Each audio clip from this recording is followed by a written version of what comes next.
السلام علیکم viewers, welcome back with another video. امید کرتی ہوں کہ آپ سب ٹھیک ہوں گے۔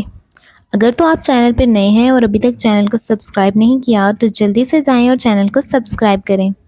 چلیے شروع کرتے ہیں آج کی کہانی، خود پر بھروسہ۔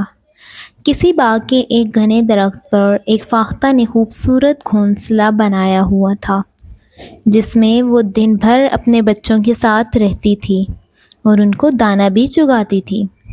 وہ بہت خوش تھی کیونکہ اب ان کے بچوں کے بال بھی نکل رہے تھے اور پر بھی نکلنے لگے تھے۔ ایک روز فاختہ کو اس کے بچوں نے بڑی ہی پریشانی کے عالم میں یہ بتایا، ماں، ایسا لگ رہا ہے کہ ہمارا گھونسلہ برباد ہونے والا ہے۔ آج اس باغ کا مالک اپنے بیٹے کے ساتھ یہاں آیا تھا اور اس سے کہہ رہا تھا کہ اب پھل توڑنے کا زمانہ آ گیا ہے۔ کل میں اپنے دوستوں کو ساتھ لاؤں گا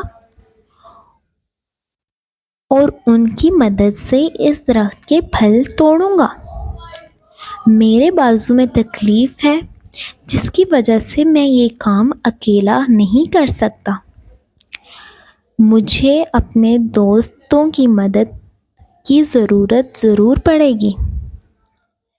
یہ سن کر فاختہ نے اپنے بچوں کو تسلی دیتے ہوئے کہا، فکر مت کرو میرے پیارے بچوں، وہ کل اپنے دوست کو ساتھ لے کر یہاں نہیں آئے گا اور نہ ہی پھل توڑ پائے گا۔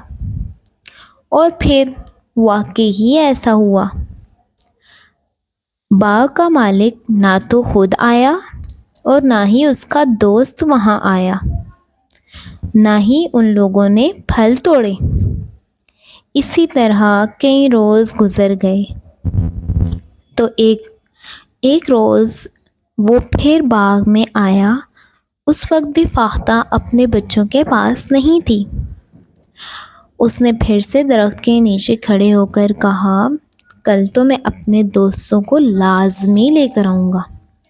میرے دوستوں نے اپنا وعدہ پورا نہیں کیا، اس لیے میں یہاں پھل نہیں توڑ سکا، مگر کل تو وہ اپنا وعدہ ضرور پورا کریں گے اور میں یہاں پہ ضرور پھل توڑنے آؤں گا، کیونکہ اس بار انہوں نے آنے کا پکا وعدہ کیا ہے۔ بچے یہ ساری بات سن رہے تھے۔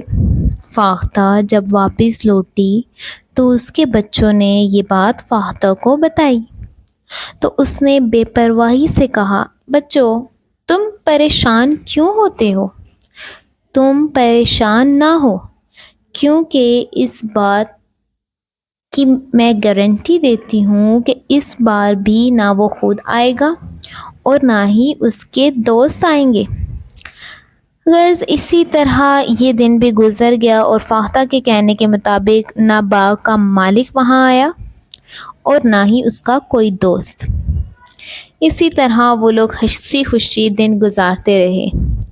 فاختہ کے بچے اب کچھ زیادہ ہی مطمئن ہو گئے تھے۔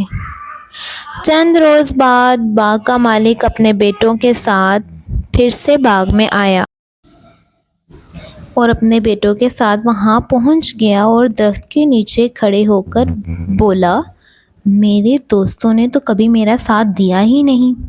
میرے دوست صرف نام کے ہی دوست ہیں، انہیں مجھ سے کوئی ہمدردی نہیں۔ لیکن کیا ہوا، کوئی بات نہیں، ابھی تک کئی بار وعدہ کر کے بھی ٹال گئے، لیکن اب مجھے ان کی کوئی ضرورت نہیں، نہ ہی میں ان سے اب دوبارہ مدد مانگنے کے لیے جاؤں گا۔ میں خود ہی کل تم سب کے ساتھ مل کر اس درخت کے پھل توڑوں گا۔ تو کیا کہتے ہو میرے بیٹوں، میری مدد کرو گے؟ بیٹوں نے کہا، جی ہاں بابا، ہم ایسا ہی کریں گے۔ ویسے بھی مجھے دوسروں پر بھروسہ کرنے کے بجائے اپنے آپ پر بھروسہ کرنا چاہیے، اسی میں میرا فائدہ ہوگا اور اسی میں میری بہتری ہے۔ جب فاختہ دوبارہ سے گھر لوٹی تو بچوں نے پھر پریشانی کے عالم میں فاختہ کو وہ ساری بات سنا دی۔